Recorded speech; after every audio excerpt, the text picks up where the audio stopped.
Today we're going to read The Smartest Giant in Town by Julia Donaldson. Have you got your listening ears?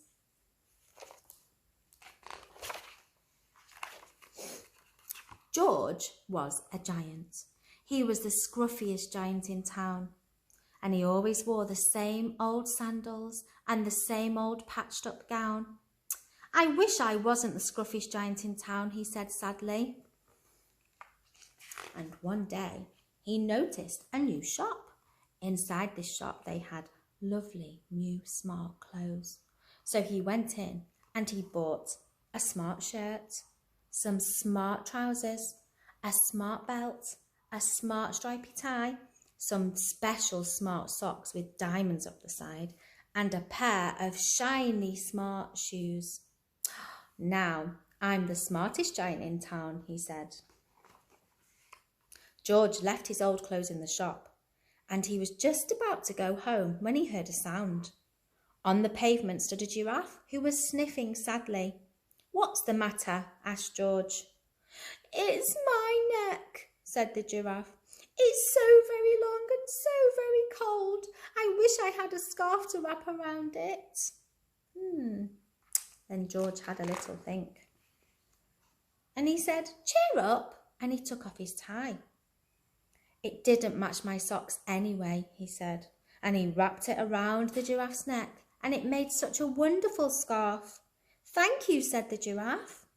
As George strode towards home, he sang to himself, "My tie is a scarf for a cold giraffe, but look me up and down, I'm the smartest giant in town." Look, he made the scarf. And he's so happy that he's been so kind and helped somebody.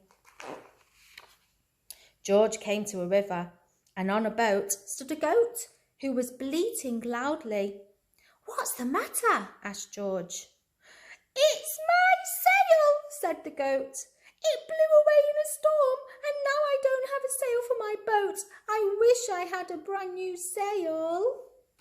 Because his boat wouldn't move. "Cheer up," said George, and he took off his new white shirt. "It kept coming untucked anyway," he said as he tied it to the mast of the goat's boat. "It made a magnificent sail." "Thank you," said the goat. There it is.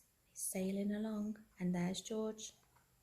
George strode on singing to himself, "My tie is a scarf for a cold giraffe. My shirt's on a boat as a sail for a goat.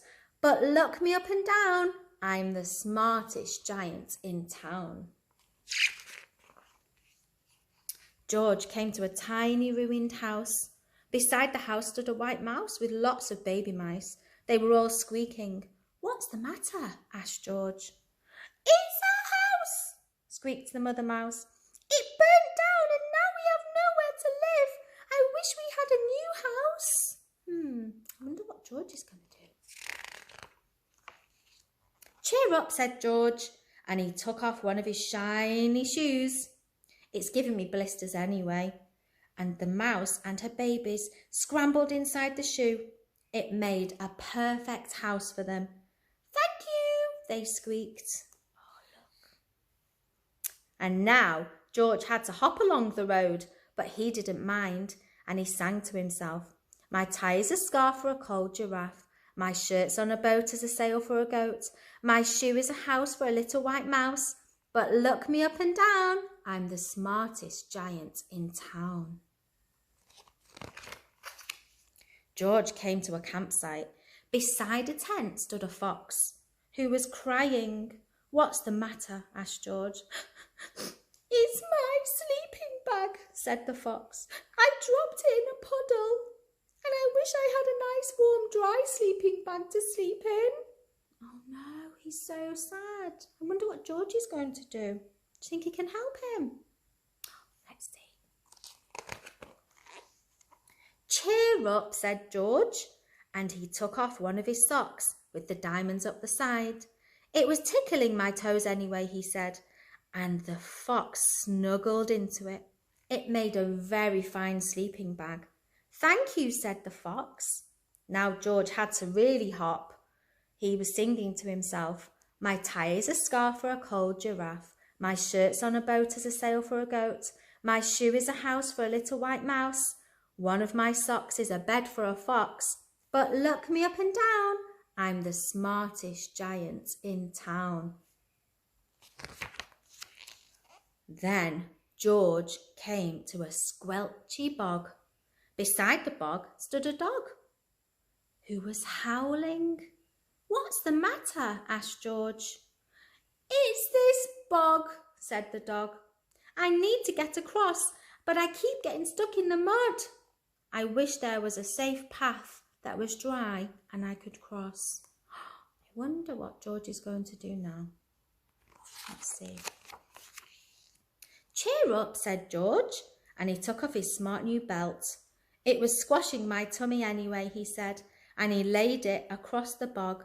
It made an excellent path. Thank you, said the dog. The wind started to blow, but George didn't mind. He hopped along singing to himself. My tie is a scarf for a cold giraffe. My shirt's on a boat as a sail for a goat. My shoe is a house for a little white mouse. One of my socks is a bed for a fox. My belt helped a dog who was crossing a bog. But, oh no, what's happening? Now my trousers are starting to fall down and I'm the coldest giant in town. Suddenly George felt sad and shivery and not smart at all. He stood on one foot and thought, I'll have to go back to the shop and buy some more clothes. He decided, but he turned around and hopped all the way back to the shop. Oh no, he's so cold. But when he got there, it was closed. Oh no, cried George, and he sank down onto the doorstep and a tear ran down his nose. He felt so sad, like all the animals that he had met on his way home. Then out of the corner of his eye, he saw a bag with something familiar poking out of the top. George took a closer look. My gown, he said. My dear old gown and sandals. George put them on and they felt wonderfully comfortable. I'm the cosiest giant in town, he cried, and he danced back home along the road. So he put all his old clothes back on. Outside his front door stood all of the animals he had helped. They were carrying an enormous present. Come on, George, they said. Open it, open it. George untied the ribbon and inside was a beautiful gold paper crown and card. Look inside the card, George, said the animals. George put the crown on his head and opened the card. It said, your tie is a scarf for a cold giraffe. Your shirt's on a boat as a sail for a goat. Your shoe is a house for a little white mouse. One of your socks is a bed for a fox. Your belt helped a dog who was crossing a bog. So here's a fine crown for the going with the sandals and gown of the kindest giant in town. So that's really nice. Even though he wasn't the smartest giant in town anymore, with his smart fancy clothes, he was the kindest because he'd helped all of the animals. Wow, that's kind. Can you think of a time that you were kind or that somebody was kind to you? And maybe you could talk to your grown-up all about it and how it's really important to be kind to everyone and your friends. Yeah? Okay.